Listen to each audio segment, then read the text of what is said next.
Boa tarde novamente. Vamos iniciar a segunda parte da nossa reunião, a audição ao Sr. Ex-Diretor-Geral do Património Cultural, o Sr. Engenheiro Bernardo da Labassa, a quem cumprimento e dou novamente as boas-vindas aqui a esta comissão. Esta audição é realizada na sequência dos requerimentos apresentados pelos grupos parlamentares do PSD e do CDS-PP e que visam prestar esclarecimentos sobre a sua exoneração, portanto, a exoneração do Sr. Engenheiro Bernardo da Labassa, do cargo de Diretor-Geral do Património Cultural. A grelha que vamos utilizar é a mesma que utilizámos na audição que acabámos de concluir, com as devidas adaptações. Isto é, temos duas rondas, em que a primeira ronda são 5 minutos para o grupo parlamentar e mais 5 minutos para o Sr.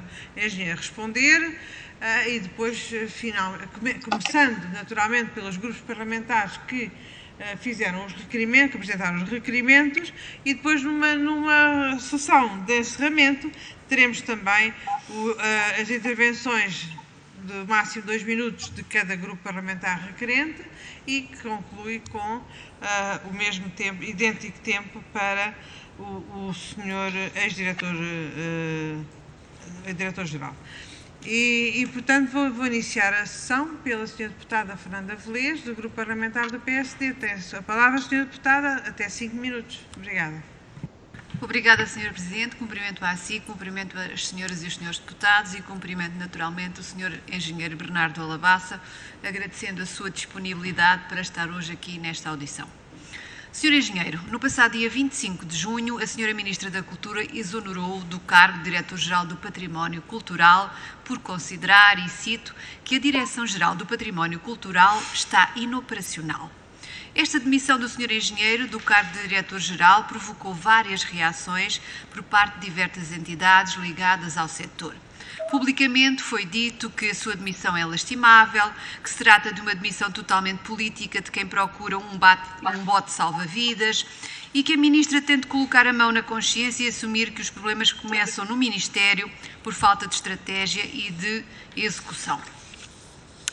Todos nos recordamos que a nomeação do Sr. Engenheiro Bernardo da Labassa foi rodeada de polémica. Na altura, a Sra. Ministra da Cultura justificou a sua nomeação como a escolha de uma pessoa que tinha as qualidades e os requisitos necessários e apropriados, bem como o perfil adequado para enfrentar os desafios de um novo ciclo de políticas públicas para o património cultural e para as artes. Hoje vivemos uma espécie de mundo do avesso. A Sra. Ministra, que tanto elogiou, demitiu sem mais. E aqueles que mais criticaram a nomeação do Sr. Engenheiro são os mesmos que hoje criticam a sua exoneração. O que significa, de algum modo, que convenceu muita gente do seu mérito próprio no decurso do desempenho deste exigente cargo. Assim, permita-me que lhe coloque já algumas questões. Depois de um ano e alguns meses à frente da Direção-Geral do Património Cultural, o Sr. Engenheiro estava à espera deste desfecho? O Sr. Engenheiro foi substituído interinamente pelo arquiteto João Carlos Santos, subdiretor da DGPS, até terminar o concurso da CRESAP, que abriu no passado dia 2 de junho e encerrou no dia 17, exatamente 8 dias antes da sua exoneração. Assim, gostaríamos de saber se o Sr. Engenheiro concorreu e, se porventura concorreu, é porque acreditava que iria ser confirmado no cargo? Sr. Engenheiro, isto faz-nos pensar, terá sido mesmo a inoperância da DGPS? O anúncio da sua exoneração surgiu poucos dias depois do Sr. Diretor do Museu Nacional de Arte Antiga ter vindo a público manifestar a sua grande preocupação com o agravar dos problemas existentes nesse museu e que ouvimos hoje na audição anterior, designadamente a falta de vigilantes, falhas sistemáticas dos sistemas elétricos e de climatização, entre muitos outros. Todos nós sabemos que esta situação, infelizmente, é comum à generalidade dos museus, monumentos e palácios nacionais, sob a alçada da Direção-Geral do Património Cultural e que se arrasta há muito, não sendo apenas de agora. Impõe-se então perguntar-lhe, Sr. Engenheiro, por que é que estes problemas ainda não foram, entretanto, resolvidos? A Direção-Geral contou com os meios necessários para resolver estas situações? Pode dizer-nos, Sr. Engenheiro, se ao longo dos poucos meses que exerceu as suas funções à frente de um organismo que tem por missão assegurar a gestão, salvaguarda, valorização, conservação e restauro dos bens que integram o património cultural imóvel, móvel e imaterial do país e desenvolver e executar política para museus e monumentos, se nesse seu cargo lhe foram disponibilizados os recursos, quer humanos, quer financeiros necessários? Pode dizer-nos também se, porventura, os recursos orçamentados foram autorizados e libertados pelos membros do Governo a quem competia essa decisão, nomeadamente a Sra. Ministra da Cultura? Sr. Engenheiro, sejamos claros. Se falamos de inoperacionalidade, onde é que ela está? No Ministério da Cultura ou na DGPEC, que faz parte desse Ministério?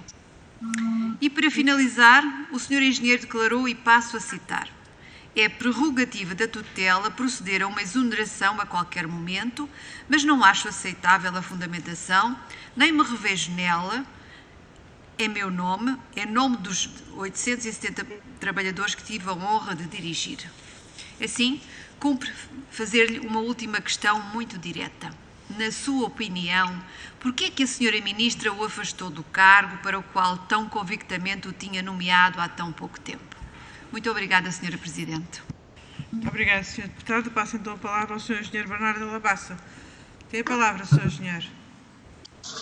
Muito obrigado. Cumprimento, em primeiro lugar, a Sra. Presidente, as Sras. Deputadas e os Srs. Deputados da Comissão.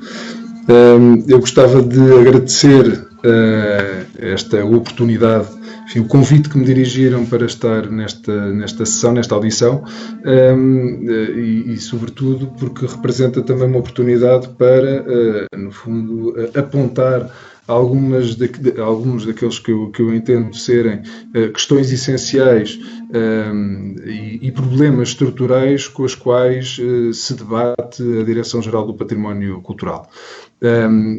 Eu, enfim, exerci funções durante 1 ano e 4 meses, sempre em pandemia, enfim, uma pandemia, de facto, uma situação inusitada e que a todos afetou de forma significativa e também afetou a vida orgânica, a vida organizacional de uma Direção-Geral como a DGPC, com serviços dependentes desconcentrados, espalhados pelo país inteiro.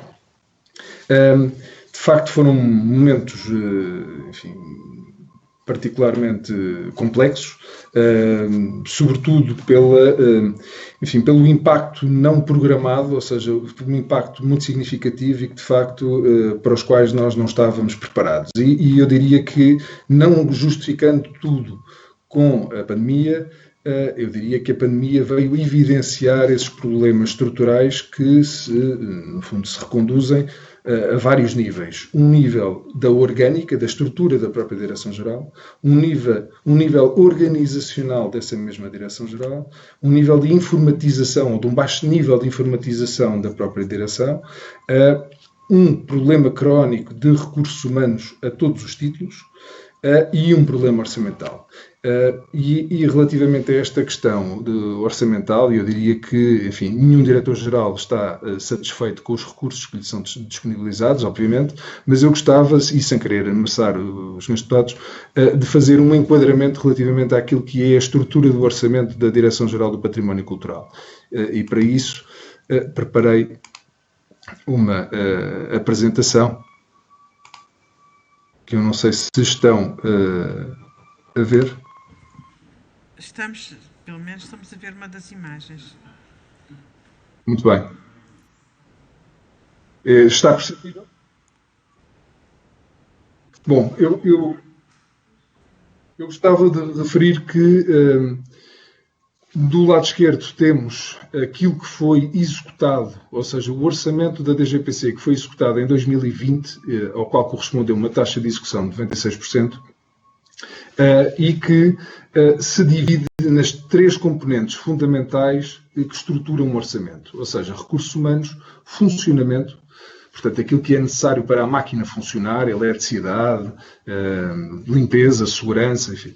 E a parte de projetos, sendo que estes projetos têm em conta as empreitadas, as obras de reabilitação que são desenvolvidas nos vários museus, monumentos e palácios. E do lado direito temos como é que esta estrutura de orçamento de despesa foi financiada.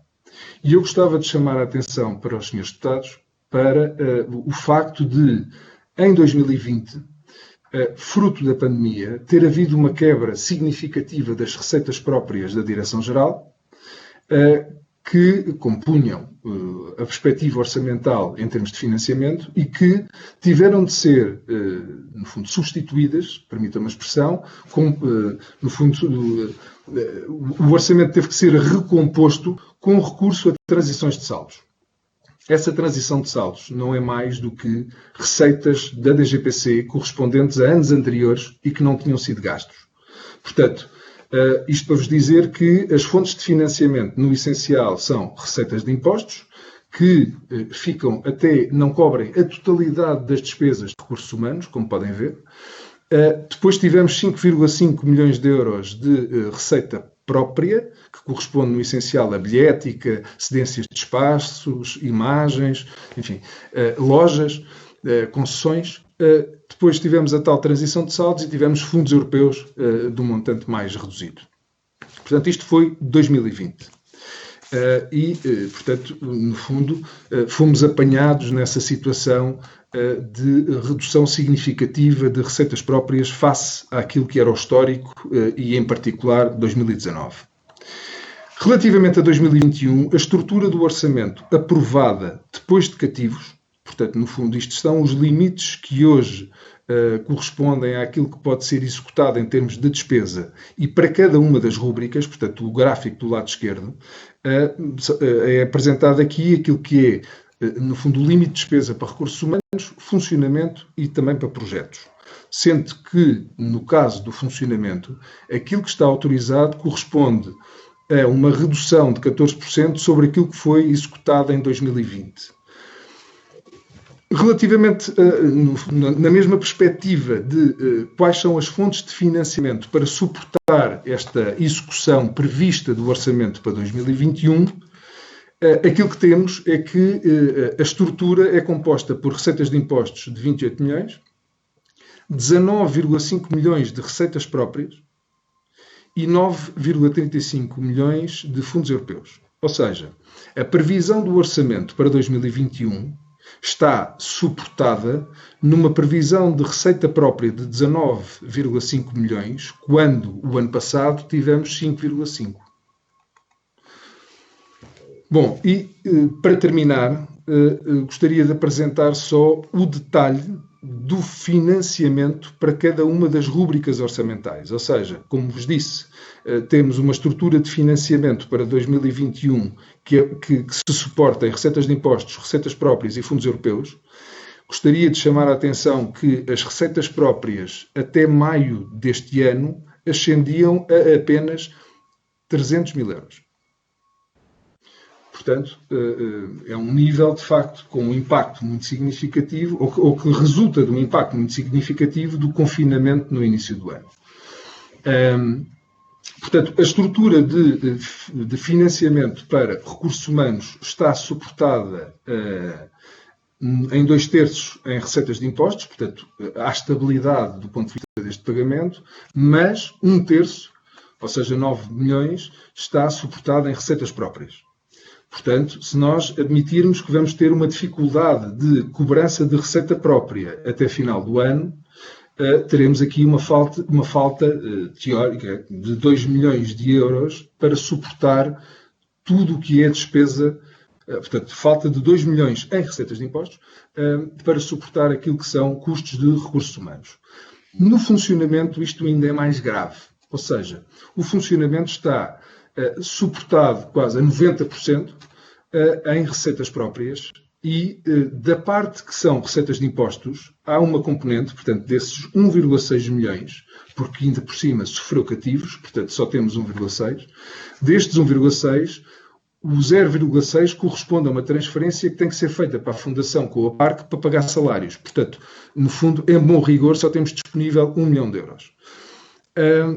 Depois, do ponto de vista de projetos, temos 6,6 milhões suportados em receitas de impostos, 0,8 milhões em receitas próprias e o restante em fundos europeus, sendo que destes 6,6 milhões, 5,7 são para projetos pré-definidos. Ou seja, teoricamente, uma vez que eles se vão concretizar, não devia estar a retirar daí dinheiro porque vou precisar para os executar. Agora, se nós considerarmos que para o funcionamento normal de uma casa como a Direção-Geral do Património Cultural, nós precisamos entre 0,8 milhões e 1 milhão de euros por mês, portanto, podem ver que a maio ou a junho nós precisaríamos de cerca de 5 a 6 milhões de euros. E, portanto, podem ver que, não tendo tido 300 mil euros de receita até maio, não era o 1 milhão que está previsto de receitas de impostos que permitiria suportar o funcionamento. Ou seja, há aqui uma dificuldade que é apenas superível, como à semelhança do ano passado, com transições de saldos que a tutela conseguiu ir desbloqueando, e bem, fruto de muito trabalho, e eu acompanhei isso, a tutela conseguiu desbloquear junto do Ministério das Finanças. Ou seja, o ano passado tivemos 5,5 milhões de euros de receita própria e ainda foi preciso ir buscar 10,5 milhões de receitas de anos anteriores. Este ano, com muito menos receita própria à data, porque nós o ano passado, por esta altura, estávamos com cerca de 3 milhões de euros de receita, não tivemos até agora nenhuma transição de saldos desbloqueada.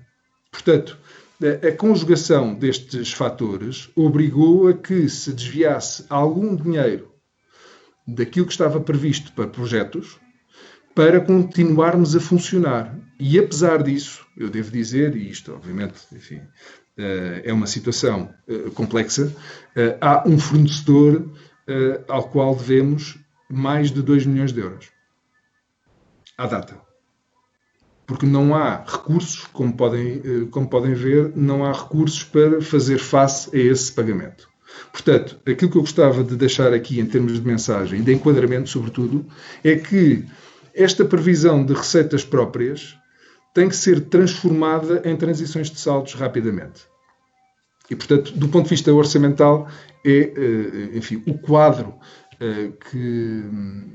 Senhora Engenheira, nós agradecemos imenso, mas o senhor já duplicou peço o que tinha disponível. Já usou 11 minutos, quando na grelha estão 5 minutos. Mas tivemos todos muito interesse.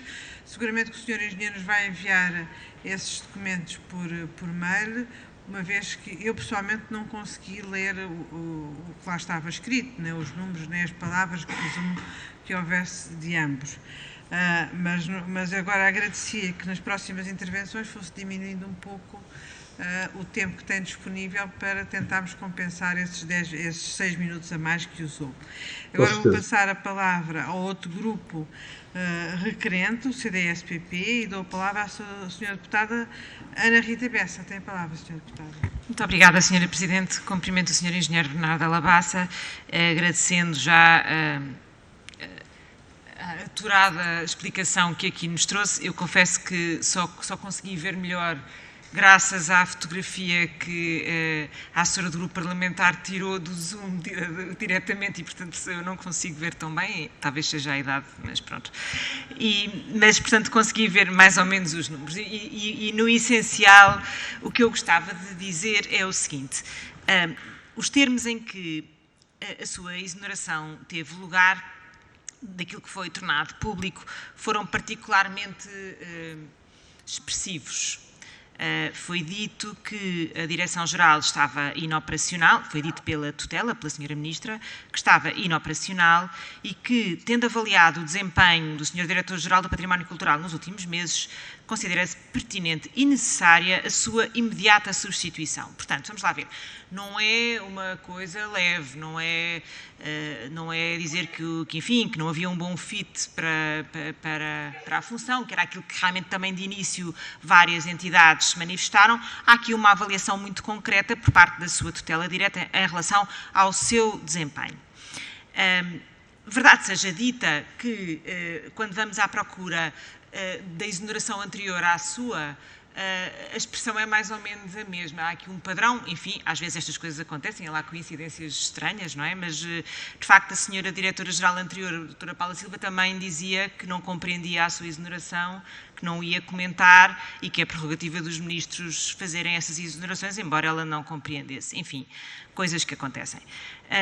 Mas, de facto, agora, considerando esta análise que nos trouxe aqui detalhada sobre o orçamento e a execução, eu talvez gostasse de me situar, não tanto nesses fé-diveres, mas enfim, fé-diveres é a sua vida, não é propriamente um fé-diver, mas essas questões, mas especificamente no que é que se passa quanto à Direção-Geral do Património e, concretamente, quando foi nomeado, que metas e objetivos é que tinha definido com a senhora diretora, com a senhora ministra, e que ficaram, e desses, o que é que ficou por cumprir e porquê? Porque, entretanto, é verdade que se interpôs aqui uma pandemia, e isso altera drasticamente os dados do problema. Interpôs-se uma pandemia em cima de uma direção-geral que, desde há muito tempo, há que o reconhecer, não tinha verbas suficientes para fazer face a todas estas questões que aqui falou, seja os recursos humanos, seja as despesas de funcionamento de outra índole, e, portanto, é de facto difícil fazer omeletes sem ovos em tempos de pandemia. Eu fico particularmente inquieta com esta questão, porque de alguma forma nós também fomos implicados nela, ou seja, as receitas próprias que estão inscritas no orçamento para este ano, 19,5, de facto, quando olhamos para aquilo que foi a execução de 2020, agora de acordo com os seus valores de 5 milhões, se na altura vários destes grupos parlamentares já questionaram como é que ia aparecer essa receita própria, eu lembro-me de vários, incluindo o próprio CDS, agora então ainda parece mais impossível de se concretizar. Como sabe, muitas vezes os orçamentos aparecem aqui comparando orçamento com orçamento e, portanto, as coisas às vezes não são tão estranhas quando depois as execuções fazem verificar. Portanto, há bocadinho o grupo parlamentar do Partido Socialista, a senhora deputada Mara Lagriminho, ensaiou aqui uma narrativa de que com a sua saída todos os problemas de inoperância passariam a encontrar soluções. Eu diria que, face a estas verbas do orçamento, vejo difícil que só a sua saída, ou que de toda a sua saída, venha a encontrar estas soluções. Quando vejo então que a execução atual são 300 mil euros de receitas próprias, mais difícil, isto me parece que vai dar a bom porto, e bem sei que aqui ninguém tem culpa a não ser a própria pandemia. E, portanto, o que eu gostava de saber é que papel, na construção do Orçamento de Estado, alertou para, enfim, talvez a pouca credibilidade de passar de receitas próprias de 5 milhões para 19,5, sim ou não? Alertou, durante estes meses já de 2021, a tutela para aquilo que estava a ser a fraca execução e, portanto, a ausência de recursos para poder fazer o seu trabalho. E que diligências fez para esta medida que lhe parece central e que eu compreendo perfeitamente, de transição de saldos, fosse operante. Isto para quê? Para perceber quais foram as interações que teve e qual foi o nível de troca de informação que teve com o gabinete da senhora Ministra, para que a senhora Ministra possa dizer com propriedade ou não que, de facto, o seu papel não estava a ser bem feito. Porque uma coisa é eu não consigo fazer melhor, outra coisa é eu não tenho os meios, eu não sei fazer melhor. E aqui não me parece tanto que se trata do eu sei, mas trata-se mais do eu não tenho os meios. E, portanto, pergunta final, acredita que se tudo o resto for igual, possam haver muitas reuniões no Museu Machado de Castro, já póstumas à sua saída, mas se tudo o resto for igual, qualquer outra pessoa que esteja à frente da Direção-Geral pode fazer diferente. Sim ou não? Essa é que para mim é a questão. Porquê? Porque senão estamos aqui a enganar-nos e se a nossa preocupação é realmente melhorar esta Direção-Geral, eu sinceramente gostava de saber se é só uma troca de pessoas que a resolve ou se há de facto um problema mais profundo a tratar. Muito obrigada.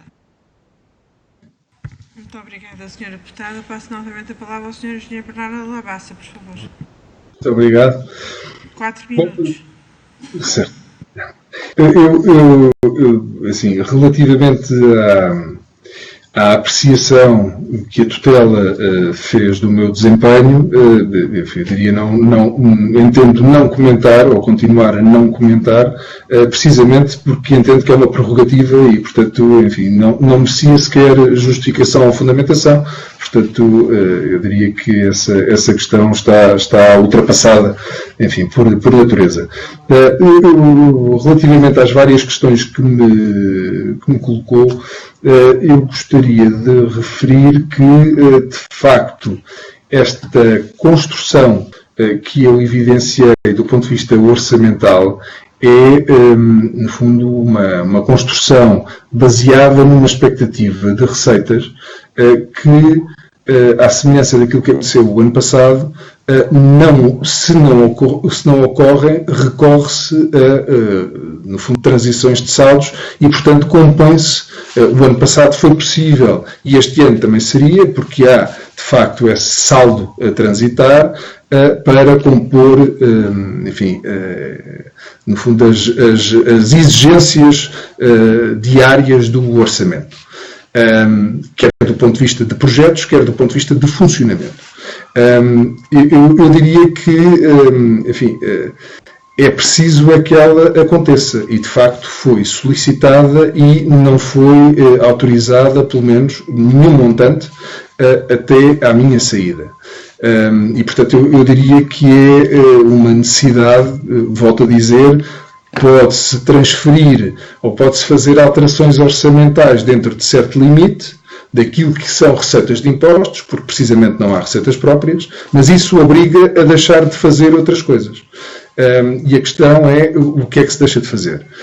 Mas eu diria que, havendo os recursos necessários, e esses recursos não se reconduzem apenas à componente orçamental, também há uma componente de facto de recursos humanos muito significativa, mas eu gostaria de relembrar que é mais difícil contratar em regime de outsourcing, no fundo, hospedeiros para suprir as falhas pontuais neste período de verão dos museus sem, de facto, um orçamento que possa acomodar essa despesa.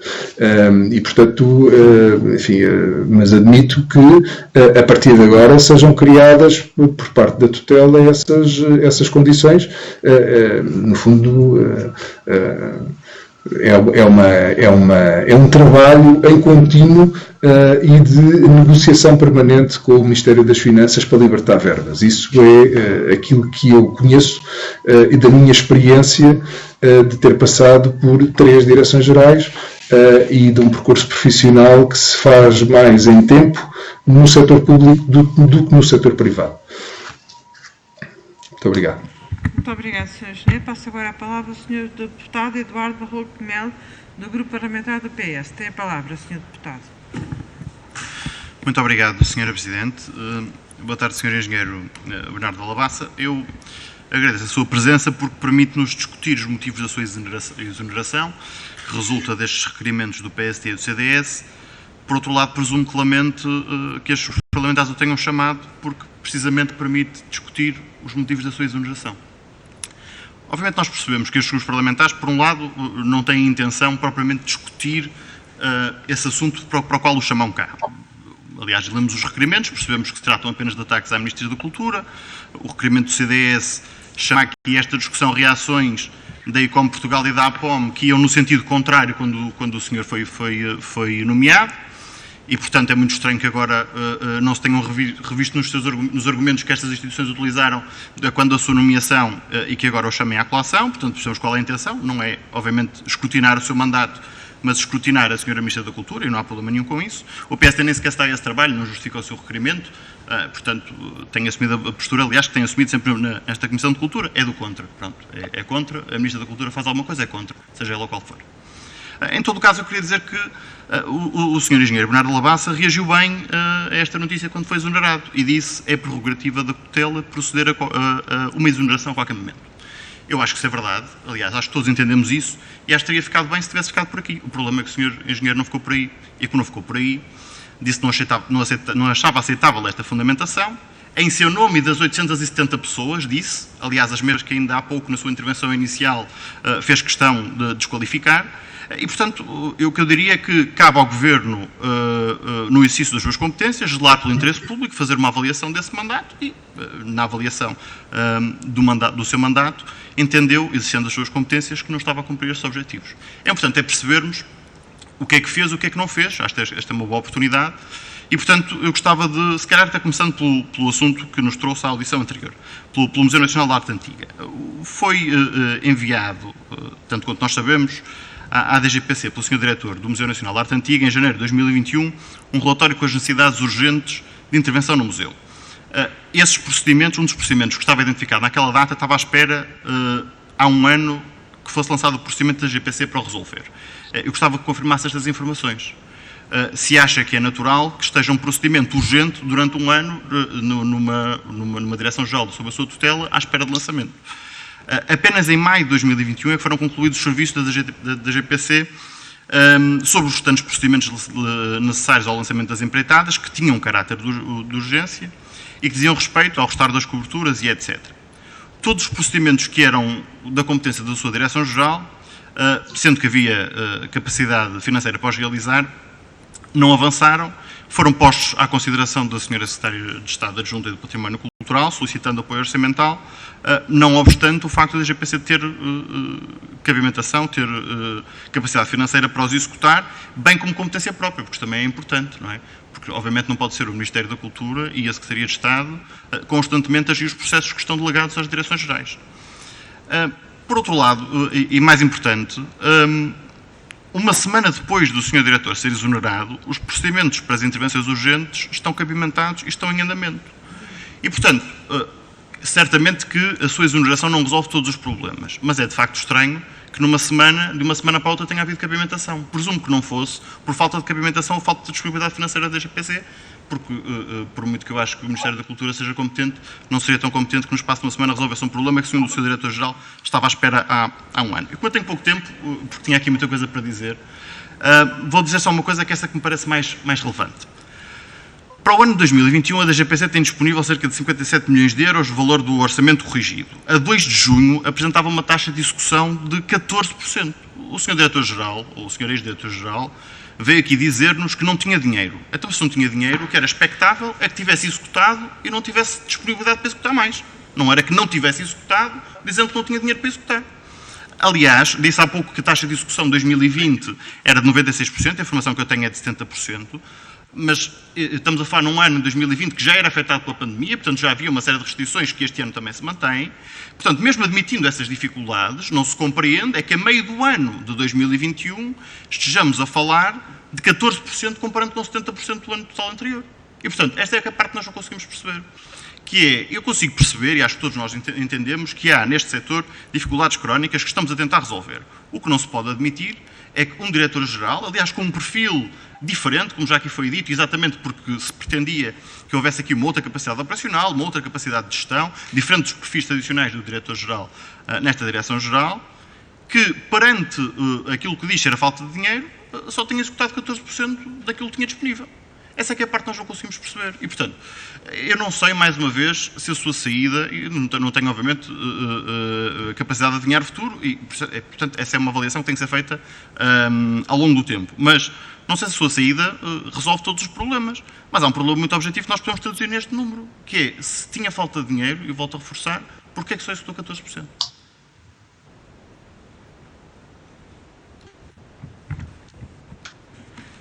Muito obrigada, Sr. Deputado. Passo novamente a palavra ao Sr. Engenheiro Bernardo da Labassa para responder ao Sr. Deputado. Muito obrigado.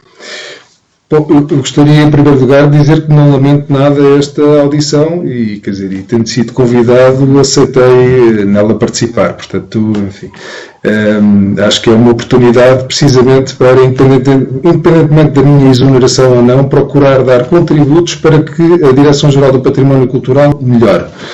E que, precisamente, esses problemas estruturais que referiu sejam, de facto, enfim, verdadeiramente ultrapassados com soluções estruturais.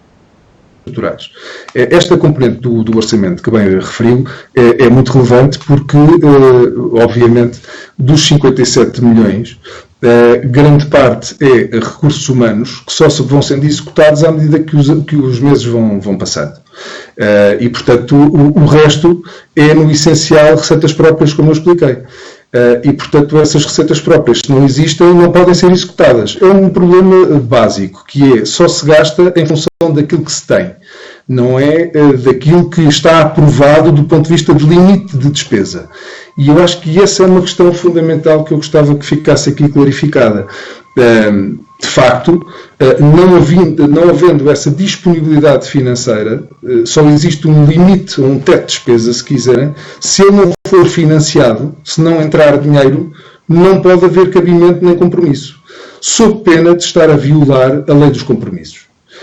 E, portanto, esta questão é muito significativa e, a prazo, poderá provocar a paragem do próprio serviço, sob pena de gerar dívida que não pode ser, no fundo, paga e incumprir a lei dos compromissos. Portanto, se depois da minha saída estas situações ficarem resolvidas, eu diria que isso é um ganho para o país, quer dizer, e a minha exoneração acaba por ser um custo do mais menor possível imaginário. Portanto, eu diria que não se deve personalizar, embora eu perceba que o queiram fazer, precisamente sendo, no fundo, uma perspectiva crónica, ela não se resolveu tendo passado vários diretores-gerais desta Casa no exercício de funções durante vários anos. Aliás, grande parte dos problemas desta Direção-Geral resultam dela, no fundo, ser o próprio resultado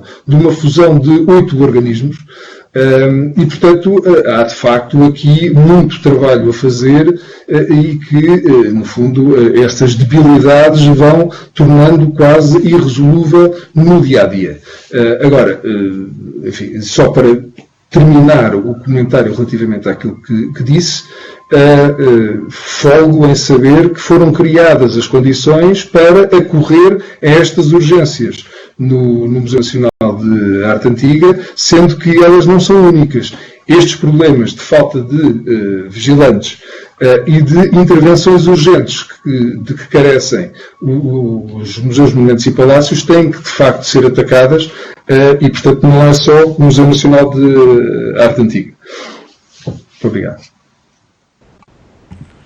Muito obrigada, Sr. Engenheiro. Passo agora a palavra à Sra. Deputada Alexandra Vieira, do Grupo Parlamentar do Bloco de Esquerda. Obrigada, Sr. Presidente. Cumprimento o Sr. Engenheiro Labassa e agradeço desde já a sua presença e a informação que partilhou com esta comissão.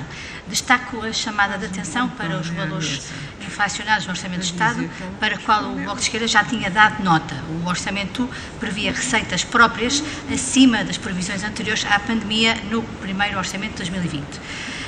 Confesso que, após ouvir o Sr. Deputado do PS, fico um pouco baralhada e devo chamar a atenção que o que aconteceu é que o Sr. Engenheiro Labassa foi demitido e não o contrário, não foi ele que se demitiu. Não é? Convenhamos que esta questão não nos parece estar clara por parte de ambas as partes.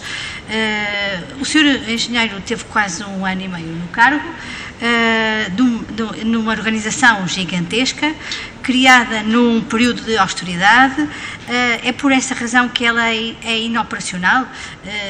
Diria que sim. Lembro, por exemplo, o relatório do grupo de projeto O Futuro dos Museus, que dá conta precisamente desse gigantismo e desse centralismo da Direção-Geral da Cultura e do Património. A junção de organismos públicos, a regra Esquadro e SEGA, tem este efeito. Mas quando o Sr. Engenheiro aceitou o lugar envolto em polémica, sabia já o que o esperava? Pergunto eu.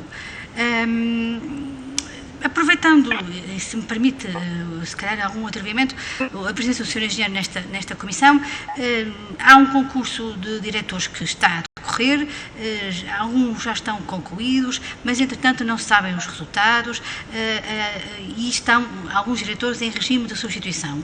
O que é que nos pode dizer sobre esta questão? O que se passa também quanto aos recursos humanos? Estando agora de fora de uma estrutura que dirigiu, pode dizer-nos se vamos continuar a assistir a este depauperar dos recursos numa área que é do património em que eles são essenciais e para os quais não há transição digital que valha quando se trata de conservação e restauro e de outras especialidades e da transmissão de conhecimento acumulado durante décadas. O PRR vai intervir em 49 estruturas, mas até o momento não se sabe mais nada, atendendo à complexidade dos processos, desde a definição dos projetos, estabelecimento de cadernos de encargos, contratação de arquitetos, empreiteiros, lançamento e início de obras, supervisão e acompanhamento, eventuais ajustes, são frequentes 3 anos e meio para concretizar tudo isto. Gostaria de ouvir o seu comentário, enquanto ex-diretor da Direção Regional, quanto a esta questão. E quem é que vai gerir o processo? É a Sra. Secretária de Estado? Qual vai ser o papel dos diretores dos museus, palácios e monumentos neste processo? Meros receptáculos das decisões da Sra. Secretária de Estado? Será que vão ser ouvidos? Uma outra questão sobre também, e já agora que está de fora da instituição, sobre a renovação do acordo com a pessoa de João Berardo, assinado em 2016. O BE, na altura, alertou para as zonas nebulosas e nada claras que esse contrato tinha. Passados estes anos, constata-se que o Bloco de Esquerda tinha razão nas dúvidas que apresentou na altura. Diga-nos, se puder, quais são as falhas técnicas que este processo tem. Sobre o Museu Nacional de Arte Antiga, foi mesmo necessário chegar à situação de ruptura e ouvir o seu diretor nesta comissão e chamar a atenção da comunicação social para que o problema, enfim, tivesse um vislumbre, ainda que mínimo, de resolução. Quanto às transferências de competências das direções regionais para as CCDRs, como vê este processo, tendo em conta que, enfim, não é pacífica esta transição, não está claro este processo, não foi discutido, não foi um processo participado e teme-se que as CCDRs privilegiem mais a parte da reabilitação e não tanto a parte da preservação, com tudo o que implica em termos de identificação dos achados, preservação, etc. Muito obrigada, Sra. Presidente, e muito obrigada, Sr. Engenheiro Lavassa. Muito obrigada, Sr. Deputado. O Sr. Deputado está-me a pedir a palavra. Sra. Presidente, peço desculpa porque deixei passar a oportunidade, mas só para dizer, já que o Sr. Engenheiro Bernardo Lavassa vai responder agora, que há pouco não respondeu à minha pergunta sobre o atraso no lançamento de procedimentos urgentes de mais de um ano no caso do Museu Nacional de Arte Antiga. Já não falo do resto, porque isto, enfim, já seria discutir competência, que não vale a pena, mas se pudesse referir. Muito bem. Senhor Engenheiro Bernardo Lavassa tem a palavra para responder à Sra. Deputada Alexandra Vieira, e se assim o entender, agora aqui esta reclamação do Sr. Deputado Eduardo Barroco de Melo. Tem a palavra, Sr. Deputado. Enfim, eu gostaria de referir que se sabia o que esperava em termos de direção-geral, enfim, eu diria que não foi surpresa. Aquilo que foi surpresa foi as condições de pandemia que tudo afetaram. Enfim, e portanto, obviamente, ninguém estava preparado para aquilo que veio a acontecer e a organização teve que se adaptar fortemente com a aquisição de equipamentos informáticos, enfim, um conjunto vasto de situações que tiveram que ser preparadas, a questão da limpeza, enfim, e continuar a trabalhar no regime de teletrabalho, mas, quer dizer, assegurando as atividades mínimas de salvaguarda do património que estava a nosso encargo durante os períodos de confinamento e seguintes. Portanto, de facto, as condições da pandemia vieram, enfim, alterar tudo aquilo que se poderia imaginar. Também ao nível dos recursos humanos, isso se passou porque, no fundo, eu diria que a pandemia veio acelerar infelizmente, muitas decisões de aposentação de pessoas que, tendo já o tempo para o fazer, e gostando e dedicando-se, no fundo, ao património cultural ao longo de uma vida profissional, queriam continuar a trabalhar, mas, no fundo, esta questão da pandemia veio, de facto, alterar as suas prioridades de vida e fazer repensar, de facto, essa continuidade ao serviço. De facto, esta questão dos recursos humanos é muito significativa. E eu, por acaso, ouvi a audição do Dr. Joaquim Caetano e gostava de clarificar uma questão que foi colocada, que foi relativamente à contratação dos 74 assistentes técnicos. Esse processo não está a decorrer porque ainda carece da autorização do Sr. Ministro das Finanças.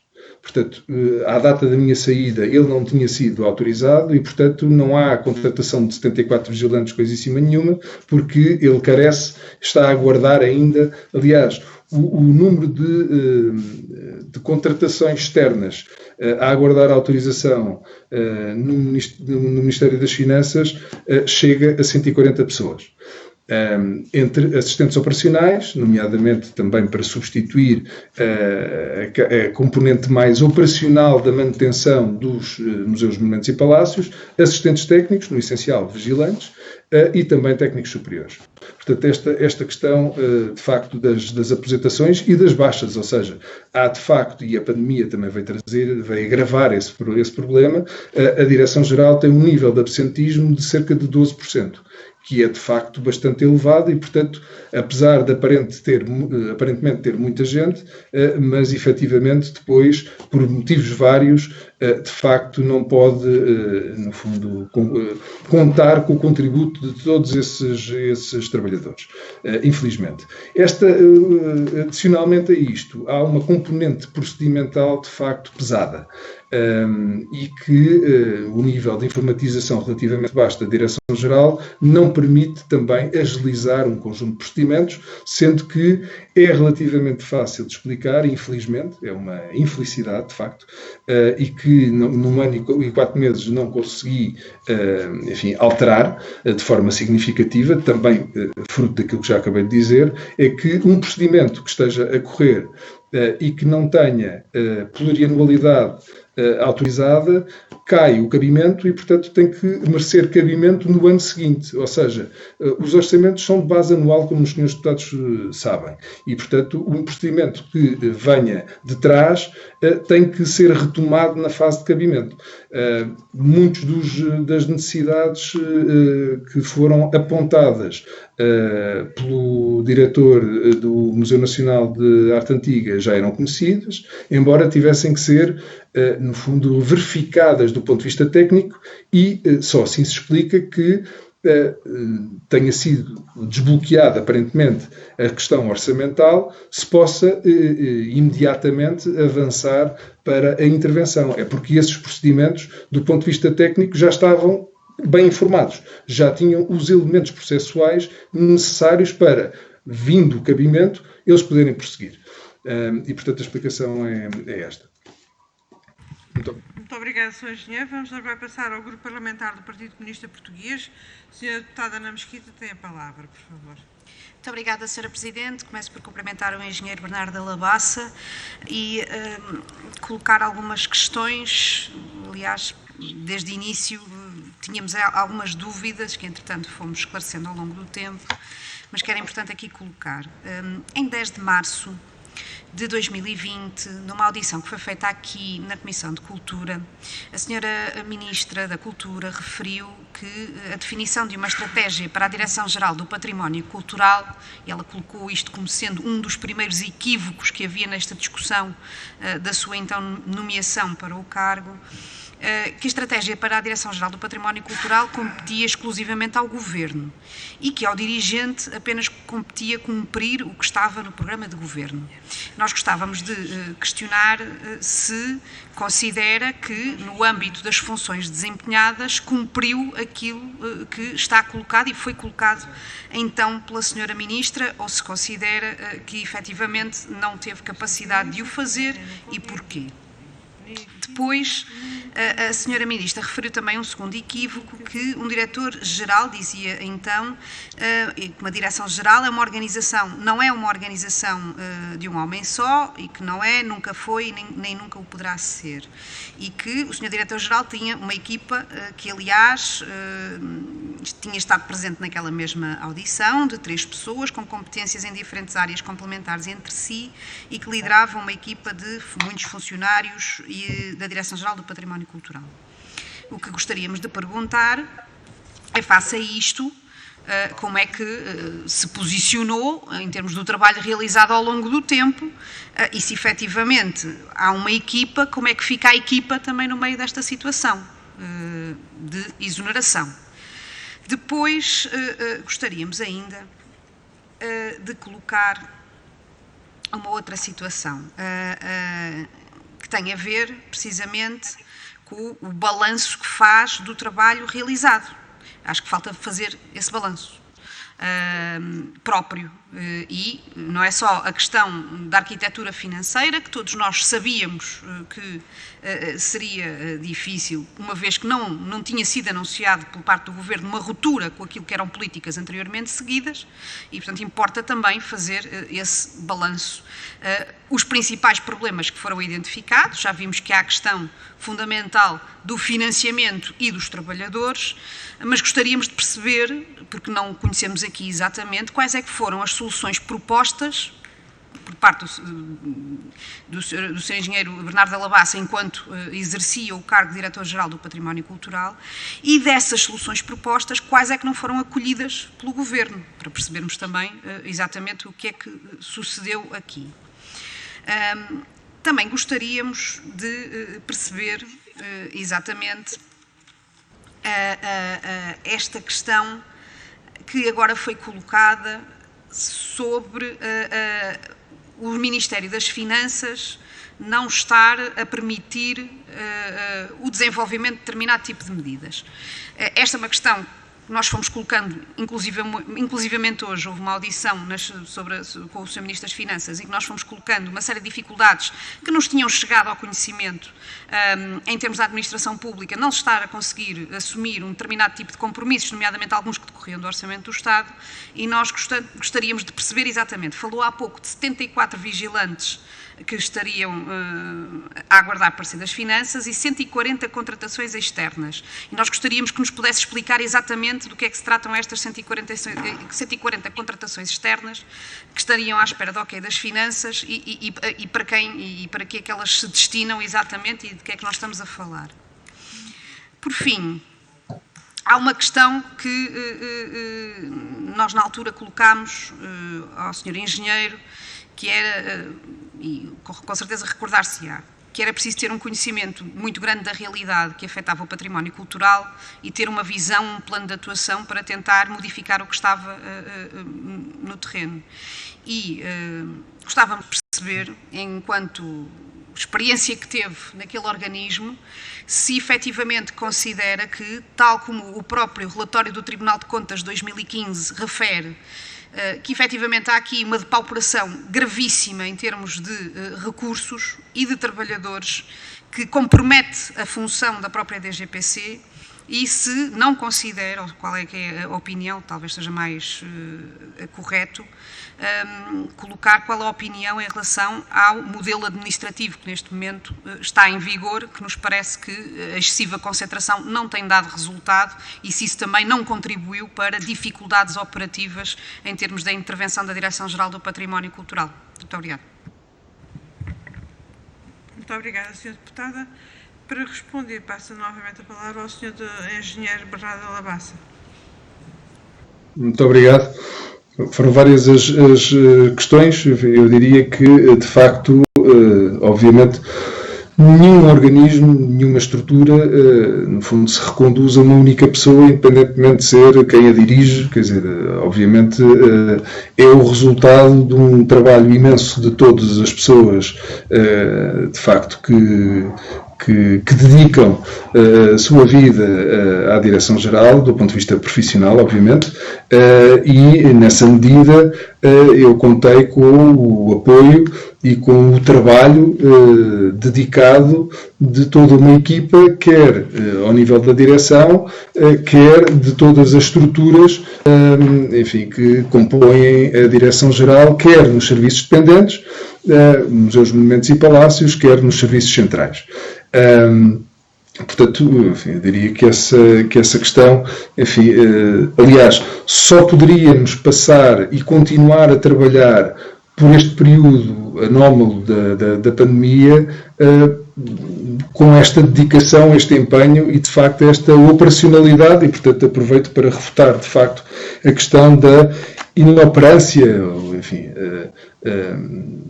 relativamente à Direção-Geral, que, obviamente, muito fez nestes ano e 4 meses.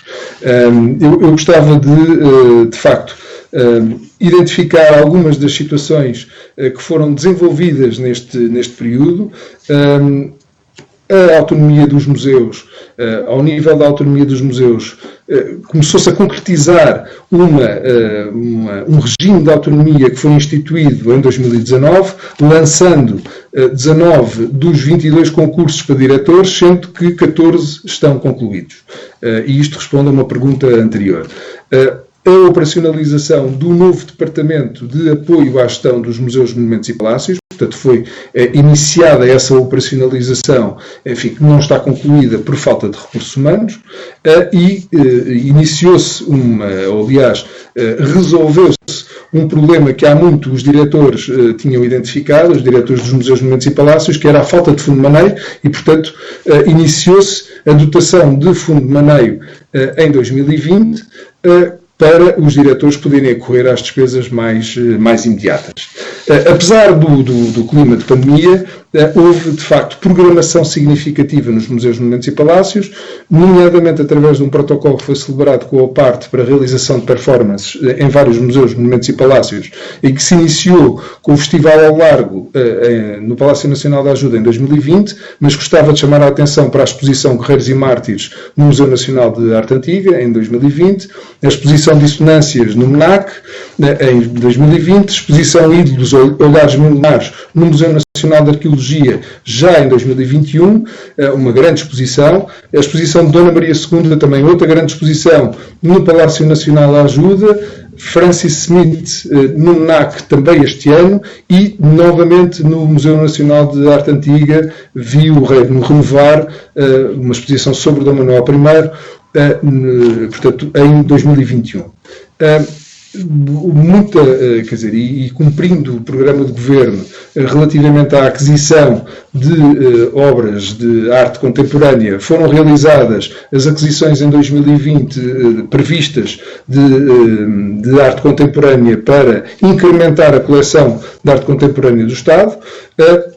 Celebrou-se um protocolo importantíssimo com o município de Coimbra para cedência de obras, tendo em vista a criação de um centro de arte contemporânea que foi inaugurado em julho de 2020, portanto, uma perspectiva de descentralização do património do Estado para criar polos museológicos, enfim, descentralizados, volto a dizer, e houve a afetação de 2 técnicos superiores à gestão dessa coleção de arte contemporânea do Estado, no fundo, cumprindo o modelo que viria a ser concretizado legalmente apenas em maio de 2021, com a aprovação de uma resolução do Conselho de Ministros. No âmbito da presidência portuguesa da União Europeia, portanto, também exigente para a DGPC a este nível, a organização de uma conferência sobre museus e responsabilidade social, que de facto foi reputada como uma excelente conferência, a participação numa exposição com a Fundação Carlos Gulbenkian, Tudo o que eu quero, artistas portuguesas de 1900 a 2020, e o Mosteiro dos Jerónimos, que acolheu a conferência de lançamento do Europa Criativa e cuja equipa teve um desempenho notável. Várias situações que ocorreram e que foram resolvidas, e eu gostava de chamar a atenção, a senhora deputada é particularmente interessada nesta situação, que é a descoberta de vestígios islâmicos na sede de Lisboa e que eu tive a oportunidade de conduzir enquanto presidente da secção de Património Arquitetónico e Arqueológico do Conselho Nacional de Cultura, no fundo esta questão, tendo em vista encontrar uma solução de arquitetura que permitisse concretizar o projeto que está previsto com a preservação, ou mediante a preservação desses vestígios arqueológicos islâmicos que foram descobertos, e, por outro lado, também evitei, em total articulação com a Comissão Nacional da Unesco, que o Mosteiro de Alcobaça fosse retirado da lista do Património Mundial por causa do hotel que aí está a ser instalado, mediante a adaptação. E agora terá que terminar, Sr. Engenheiro. Muito bem. E passamos ao encerramento, em que vão intervir as senhoras deputadas dos grupos requerentes e depois o senhor ex-diretor-geral terá novamente a palavra. E, portanto, neste contexto, passo a palavra à senhora deputada Carla Borges, do grupo parlamentar do Partido Social Democrata. Tem a palavra, senhora deputada. Senhora Presidente, muito obrigada. Eu começava por dizer o seguinte, Senhora Presidente, eu peço desculpa, mas o cronómetro...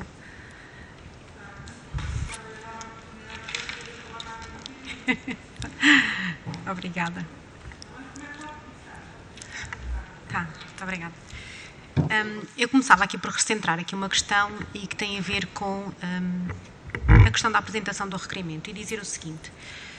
A nós, Grupo Parlamentar do PST, e é sempre essa a nossa motivação, não é uma novidade, o que nos move é o cumprimento das nossas funções de uma forma exímia, competente, profissional, salvaguardando aquilo que são os interesses dos nossos cidadãos e salvaguardar aquilo que foi o compromisso que assumimos ao sermos eleitos e tomarmos posse nesta Assembleia da República.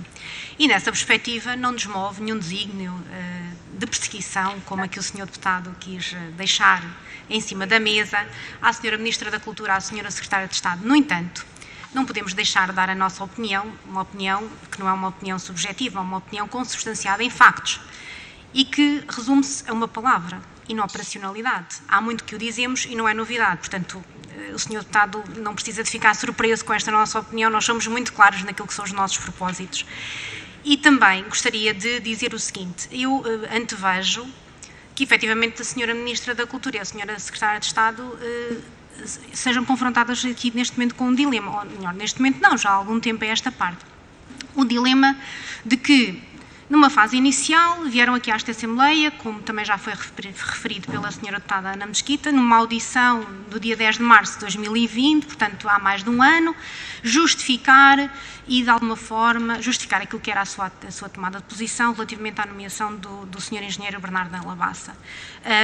Também nessa mesma audição ouvimos aqui um conjunto de entidades e só a título de exemplo nomeei aqui o Presidente do ICOM da Europa, onde também nos deixou aqui a sua posição sobre esta matéria. A Sra. Ministra e a Sra. Secretária de Estado reiteradamente, posteriormente a esta audição, manifestaram aquilo que era a sua intenção e o seu voto de confiança no Sr. Diretor-Geral e também na equipa que o acompanha. O que é certo é que, depois disso, também o Sr. Diretor-Geral, e eu reporto aqui esta questão, numa audição mais tarde, deixou-nos aqui, nesta Comissão da Cultura, um conjunto de preocupações, preocupações que nos trouxe preocupações profundas e que nos deixou a todos, grupos parlamentares, talvez ao PS não, mas aos restantes grupos parlamentares, deixam-nos aqui muitas preocupações. E que nos levou aqui a um conjunto de iniciativas legislativas, nomeadamente uma pergunta que eu já referi na audição anterior, mas que eu não posso deixar aqui de a referir novamente. E só a título de exemplo, eu deixo ficar aqui uma citação do Sr. Diretor-Geral, quando lhe é perguntado se ele tem condições para cumprir as competências que lhes foram acometidas, o Sr. Diretor-Geral, de uma forma muito franca e clara, até surpreendente, de alguma maneira, pelos termos que utilizou, e disse muito claramente, e cito, não temos os meios... Vou já terminar, Sra. Presidente. Não temos os meios necessários... Não temos os meios necessários para fazer cumprir a legislação vigente, nem as competências que temos, nem ao nível central, nem no terreno. Portanto, daí eu concluindo, a Sra. Ministra deve estar mesmo com um dilema em mãos para resolver esta questão. Muito obrigada. Muito obrigada, Sra. Deputada. Sra. Deputada Ana Rita Bessa. Muito obrigada, Sra. Presidente. Em 2 minutos, então, para encerrar. Primeiro, a primeira palavra de agradecimento ao Sr. Engenheiro Bernardo Lavassa por se ter prestado a esta vinda, provavelmente nem lhe apeteceria, uma vez que, enfim, que já não está em funções, e agradecer-lhe mais uma vez os gráficos bastante ilustrativos, ao contrário do que nós costumamos ter acesso no que diz respeito ao orçamento e à execução, e que muito servirão para podermos trabalhar posteriormente sobre o que é que são de facto as dificuldades com que a Direção-Geral se confronta, porque de facto esse era o grande objetivo desta vinda aqui. De resto estava explícito, o Sr. Deputado Eduardo Barroco Melo não teve ocasião de ler o requerimento até ao fim, estava no verso, se calhar foi isso, mas dizia que de facto o que pretendíamos era saber que metas e objetivos é que tinham sido definidos para o Sr. Engenheiro e que não tinham sido cumpridos e porquê, e portanto isso acabou por ficar esclarecido, pese embora possamos todos ter opiniões diferentes sobre isso. Em relação ao requerimento e a quem é que tem que estar desgastado e tudo mais, bom, como imagina, Sr. Deputado, não fui eu que nomeei o Sr. Engenheiro Bernardo Lavassa, portanto não sou eu que tenho que agora retratar-me dessa escolha e, portanto, eu não vejo que tenha eu que ter algum desse peso. Essa é uma questão que ficará com a Sra. Ministra, que entretanto também tem outros problemas para resolver, porque é uma longa lista de exonerações, e, enfim, mas é o trabalho do Ministro também, não é? Pronto, e portanto sobre isso estamos conversados, e queria só mais uma vez agradecer os dados que nos enviará depois por e-mail, espero eu, para que então todos possamos ver com olhos de ver, serão muito úteis, e muito agradeço mais uma vez a sua presença. Muito obrigada, Sra.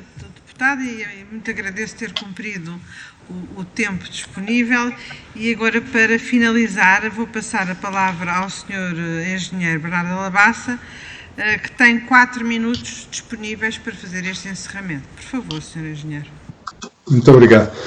Eu vou procurar, gostava de clarificar aqui uma questão que foi colocada e que ficou sem resposta da Sra. Deputada Ana Mesquita. Os 140 pessoas que aguardam a autorização para contratação externa, os 140 postos de trabalho, incluem os 74 assistentes técnicos que já tinham sido referidos. Portanto, no fundo, totalizam 140 e portanto, é esse total, inclui os 74. Bom, eu gostava de aproveitar este tempo que me resta para referir o seguinte. Já foi referido, de facto, a contestação que envolveu o meu início de funções. Enfim, eu procurei fazer o melhor que pude e soube. Obviamente, eu diria que todos nós gostaríamos sempre de fazer mais, eu inclusive, e portanto, enfim, diria que há sempre um nível de frustração relativamente àquilo que não se conseguiu fazer, independentemente do muito que se fez. E isso deveu-se, de facto, à dedicação das pessoas que eu tive a honra de conhecer e de dirigir e de, no fundo, testemunhar, de facto, essa dedicação e empenho e conhecimento técnico. Há um conhecimento vastíssimo instalado na Direção-Geral, ou nas pessoas que compõem a Direção-Geral, e que importa acautelar. É também em si um tesouro nacional. E, portanto, eu diria que a medida da sustentabilidade da Direção-Geral, e foi referido que, de facto, é uma Direção-Geral grande, complexa, com vários problemas, eu diria que é uma Direção-Geral, em minha opinião, viável. Ou seja, o modelo, acho que faz sentido ter esta composição das várias áreas disciplinares do património cultural reunidas num único organismo. A grande questão é que, se não se dotar dos meios necessários esta Direção-Geral, ela terá sempre um desempenho que ficará sempre aquém daquilo que é desejável. E acho que essa é uma questão que eu diria que quem se sente insatisfeito com o desempenho da Direção-Geral, eu diria que não deixa de ter razão, mas essa responsabilidade não pode ser assacável ou, no fundo, acometida às pessoas que compõem a Direção-Geral. Portanto, eu diria que é necessária uma nova orgânica, uma orgânica que responda melhor, que tenha maior capacidade de coordenação do que aquela estrutura que hoje existe, e que tem uns serviços centrais gigantes. Esses sim são gigantes, ou pelo menos gigantes do ponto de vista de competências e de responsabilidades. É preciso melhorar várias componentes organizacionais da própria Direção-Geral, dotar de recursos humanos em número e competências ajustadas àquilo que é exigível do ponto de vista de trabalho a desenvolver e, obviamente, ter uma estabilidade orçamental que não se viveu, e eu diria que, no essencial, não se viveu por causa da pandemia. E isso, já foi referido aqui, não é culpa de ninguém, é algo com o qual nós temos que viver e, no fundo, ir resolvendo os problemas conforme eles nos vão colocando. E, portanto, eu diria que há esperança para que esta Direção-Geral continue e que tenha um futuro, de facto, melhor, mais estável, isso é exigível, mas o nível de recursos e as reformas estruturais que têm que ser feitas têm mesmo de ser feitas. E o momento é agora, e eu diria que aproveitando de facto que vai haver um conjunto de investimentos significativos na maior parte dos museus, monumentos e palácios que se encontram na dependência da Direção-Geral do Património Cultural, aproveitar que de facto a atividade fruto dessas grandes intervenções suportadas pelo PRR vão obrigar a uma paragem de atividade significativa desses museus, monumentos e palácios. Eu diria que é a oportunidade para fazer essa reflexão e concretizar essas reformas estruturais que são necessárias para que a Direção-Geral, de facto, entre, porque ainda não entrou, no século XXI. E essa é uma questão muito, muito relevante, assegurar essa, no fundo, continuidade, um futuro, de facto, que nos anos 80 era uma realidade e que, entretanto, a realidade se foi degradando ao ponto a que chegámos. Portanto, eu diria que, enfim, acredito no papel decisivo que a Comissão de Cultura possa vir a desempenhar, precisamente na concretização, no desenho, na discussão, na reflexão sobre essas alterações estruturais que têm que ser concretizadas ao nível do património cultural e aí transcende a própria Direção-Geral. Muito obrigada, Sr. Engenheiro. Obrigado. Agradeço-lhe mais uma vez a disponibilidade para estar aqui connosco, assim como agradeço também todo o empenhamento em que teve a responder todas as questões que foram colocadas pelas senhoras e os senhores deputados. Desejo muito boa sorte para a sua nova vida profissional e até à próxima. Dou por terminada a audição e, portanto, a segunda parte desta comissão, desta reunião da comissão.